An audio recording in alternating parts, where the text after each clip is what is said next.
Hello दोस्तों, मैं सौरभ पांडे आपका निखिल क्लासेस में स्वागत करता हूं।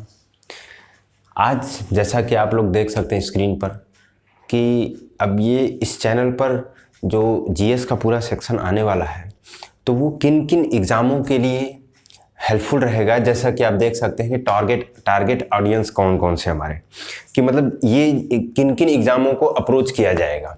जैसे हम देख सकते हैं कि सेंट्रल गवर्नमेंट जितनी भी रिक्रूटमेंट अपनी करती है तो पहले क्या होता था कि सारे विभाग, जैसे कि पैरामिलिट्री को अपने यहाँ सिपाही भर्ती करना था तो वो अपना अलग से वैकेंसी निकालता था, या फिर वित्त मंत्रालय में अलग से वैकेंसी, विदेश विभाग में अलग से वैकेंसी, एक्साइज में अलग से। तो गवर्नमेंट क्या कि 1975 में एक कमीशन बनाती है जिसका नाम है स्टाफ सिलेक्शन कमीशन।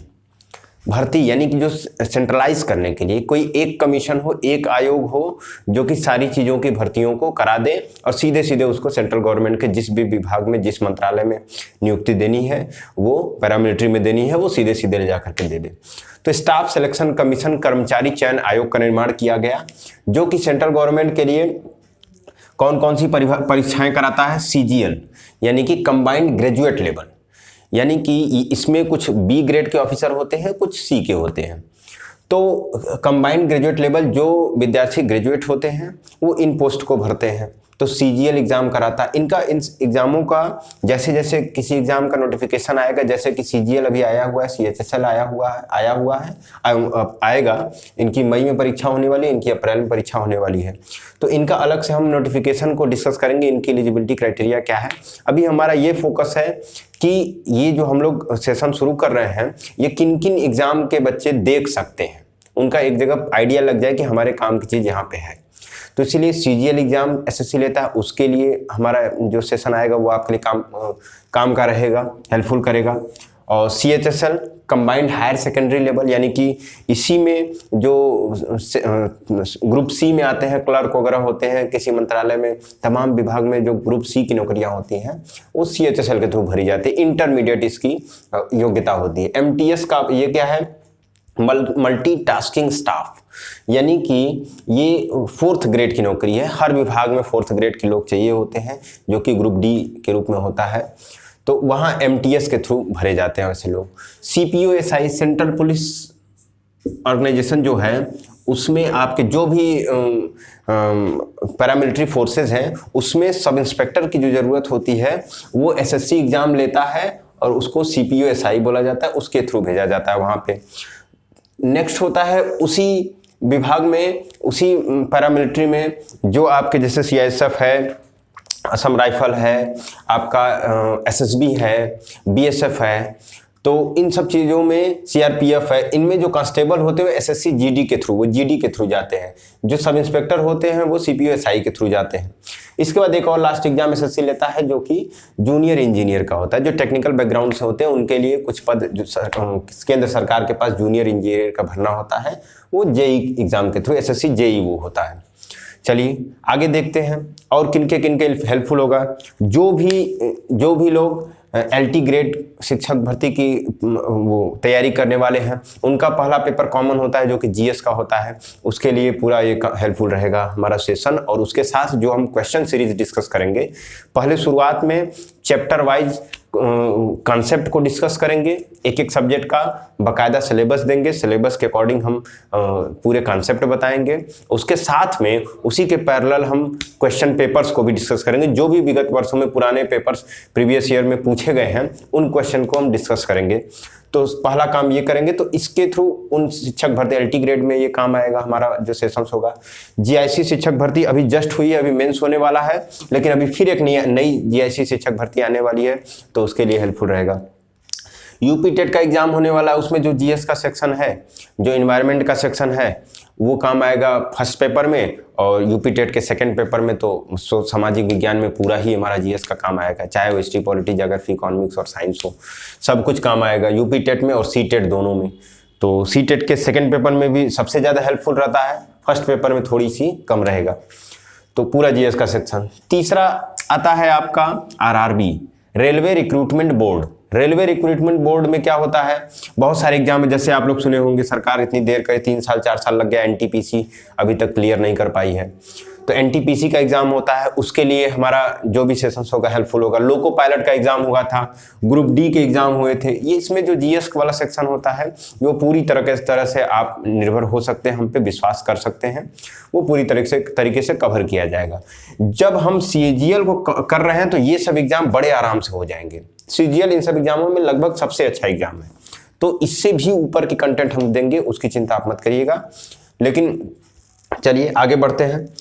और जो बीएड का एंट्रेंस होता है उत्तर प्रदेश में, जो बीएड का एंट्रेंस होता है, बहुत से लोगों को सही कंटेंट न मिलने की वजह से, क्रिस्प और जो सटीक जानकारी होती है, मेटेरियलिस्टिक चीज़ें होती है, वो न मिलने की वजह से वो लोग यूपी बीएड में बहुत ज़्यादा परेशानी उनको होती है। अच्छा रैंक नहीं मिल पाता है उनको, सरकारी कॉलेज नहीं मिल पाते हैं, जिस कारण से जैसे कि हम लोग हैं, हम हैं 3 साल का ऑफलाइन पढ़ाने का अनुभव है, जिससे कि हमको एक लिमिटेड आवर दिया जाता है कि उतने आवर में आपको ये सेक्शन कवर करना है। तो हमें पता है कि किस तरीके से कम समय में अधिक से अधिक चीज़ें कराई जाएं। तो इसलिए हम बहुत ही एक मेटेरियलिस्टिक चीज़ें और आपके क्रिस्प नॉलेज और सटीकता के लिए आपको सारे सेशंस कराएंगे। चलिए नेक्स्ट, और किसी सेंट्रल यूनिवर्सिटी में बीएड वगैरह का एंट्रेंस होता है वहाँ पे, या फिर बीएचयू बीएड है, या इलाहाबाद यूनिवर्सिटी है, या फिर विद्यापीठ यूनिवर्सिटी है, उन एग्जामों में बीए वगैरह में पूरी तरीके से सोशल साइंस की डिपेंडेंसी होती है, तो वो तो पूरी तरीके से कवर हो जाएगा, वो तो कहीं जाएगा ही नहीं। ये चीज़ें होती है। और दूसरी स्टेट यूनिवर्सिटी के कोई एंट्रेंस एग्जाम हो, चाहे उनका ग्रेजुएशन का कोई पेपर हो जिसमें जीएस पूछता हो, क्योंकि लगभग सबका लेवल समान होता है, कुछ जो ट्विस्ट किया जाता है क्वेश्चन पेपर में। तो इस कॉन्सेप्ट के बाद जब हम क्वेश्चन कराएंगे, उसको सॉल्व करेंगे तो उतना प्रॉपर हो जाएगा, और आपको बहुत ज़्यादा जरूरत पड़ेगी जो जिस स्पेसिफिक एग्जाम की आप तैयारी कर रहे हैं उसके प्रीवियस ईयर को पढ़ेंगे तो आप खुद ही देखेंगे सारे क्वेश्चन आपके रेंज में रहेंगे। तो उस तरीके से हम उतना लेवल लेकर के चलेंगे।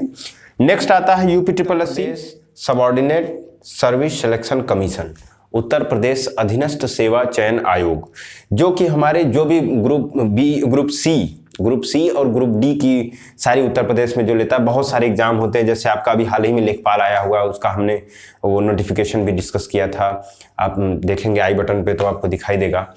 और इसके साथ लेखपाल के अलावा आपका अमीन वगैरह का पेपर होता है, या वन रक्षक का होता है, फॉरेस्ट गार्ड जो होते हैं, वीडियो वगैरह होते हैं, तो इन सब के पेपर भी आपको देखने को मिलेंगे। इन सब के पेपर्स का जो जीएस सेक्शन है, खास करके यूपी में जीएस की वैल्यू बढ़ जाती है, उत्तर प्रदेश सरकार जीएस थोड़ा अच्छा पूछता है, तो बड़े आराम से कवर होगा यूपीएससी के जितने भी एग्जाम्स होंगे।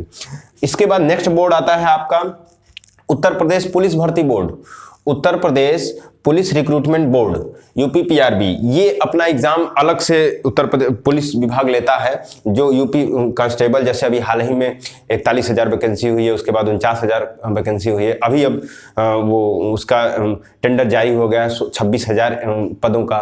तो वो सब एग्जाम के लिए एकदम हेल्पफुल रहेगा आपका, जो भी उत्तर प्रदेश पुलिस भर्ती बोर्ड का करता है। यूपीएसआई का पोस्ट 800 के आसपास आ रहा है, तो वो यूपीएसआई के लिए भी यूजफुल रहेगा। तो ये जो एग्जाम है बड़े आसानी से कवर होंगे। जीएस का सेक्शन में आपको कहीं कुछ भी करने की जरूरत नहीं, बस केवल एक बार अच्छे से कॉन्सेप्ट पढ़िए, उनका प्रॉपर नोट्स बनाइए, और जो क्वेश्चन सीरीज हम लेके आएंगे, क्वेश्चन सीरीज को आपको करने की आवश्यकता है, क्योंकि ये जितने भी एग्जाम आप देख रहे हैं सारे ऑब्जेक्टिव नेचर के होते हैं। और ऑब्जेक्टिव नेचर के एग्जाम को सॉल्व करने के लिए सबसे पहले अपने माइंड को ऑब्जेक्टिविटी मोड में डालने की आवश्यकता है। जिस दिन आपका माइंड ऑब्जेक्टिव मोड में चला जाएगा, उस दिन हर चीजों को आप ग्रैब करने में सक्षम हो जाएंगे कि कहां से इसको, जो भी हम ये कॉन्सेप्ट पढ़ेंगे, अपने आप क्वेश्चन निर्माण करने में, क्वेश्चन बनाने में, क्वेश्चन जब प्रीवियस ईयर सॉल्व करेंगे तो आज सक्षम हो जाएंगे खुद ही। किसी पे कोई डिपेंडेंसी नहीं होनी चाहिए। आज का युवा जो है सब कुछ ओपन है, और आप कोशिश बस ये करिए कि अपने माइंड को ऑब्जेक्टिव मोड में डालिए, अधिक से अधिक क्वेश्चन पेपर सॉल्व करेंगे। कहा गया है कि practice makes man perfect, practice makes man perfect, ये कहा गया है। लेकिन आज का समय बदल चुका है, अब ये कारगर नहीं है। अभी हाल ही में मैं एक इंटरव्यू सुन रहा था लियोन मेसी का, जिसमें लियोन मेसी ये कहे कि जो प्रैक्टिस मेक्स मैन परफेक्ट है, अब वो बदल चुकी है। केवल प्रैक्टिस करना वो नहीं है, प्रैक्टिस भी आपकी परफेक्ट होनी चाहिए, यानी perfect practice makes man perfect. आप केवल एक दिशा में प्रैक्टिस पेपर गधों की तरह से लगे हुए हैं, वो नहीं होगा। थोड़ी सी स्मार्टनेस रखिए, अपनी प्रैक्टिस को परफेक्ट बनाइए, तब उस पर काम करिए। तो यही चीजें हैं कि अच्छी चीजों को, जो प्रीवियस ईयर पूछे गए बहुत सारे एग्जाम, इन सब एग्जामों के जब हम हमारे पास एनालिसिस है पुराने पेपर, उसके हिसाब से जो क्वेश्चन पेपर चैप्टर वाइज हम डिस्कस करेंगे, तब वो आपको समझ में आएगा। जब आप क्वेश्चन पेपर देखेंगे तब अच्छा समझ में आएगा। यूपीपीआरबी हो गया। इसके बाद आता है आपका DSSB, दिल्ली अधीनस्थ सेवा चयन आयोग जो है, बोर्ड जो है, उसमें आपका जो प्राइमरी शिक्षक भर्ती आती है, TGT आती है, PGT आती है, इसमें कॉमन पेपर होता है जिसमें GS पूछा जाता है।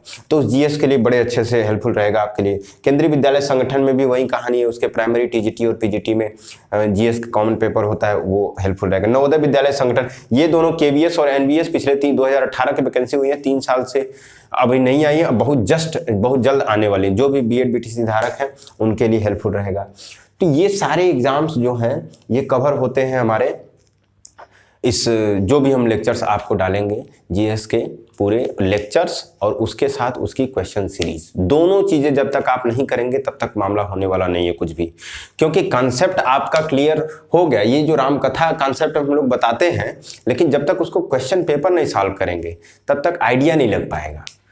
तो इस तरीके से हम लोग, और एक बात और कि जब क्वेश्चन पेपर हम लोग डिस्कस करेंगे तो उसको अपने टेलीग्राम ग्रुप में डालेंगे, जो कि आपको डिस्क्रिप्शन बॉक्स में उसका लिंक मिल जाएगा। उसका जो PDF होगा आपके क्वेश्चन सीरीज का, यहाँ पे सॉल्व कराएंगे, उसका PDF ग्रुप में डाल देंगे ताकि आपको करने में आसानी रहेगी। तो डिस्क्रिप्शन बॉक्स में आपके Telegram link, Instagram link, Facebook link, WhatsApp link, सारे लिंक उसमें पड़ जाएंगे। और साथ ही में अगर आपको ये सेशन आपको अच्छा लगा हो तो लाइक करिएगा, और नए हैं तो सब्सक्राइब करिएगा चैनल को, और अच्छा लगे तो थोड़ा शेयर कर दीजिएगा। Thank you.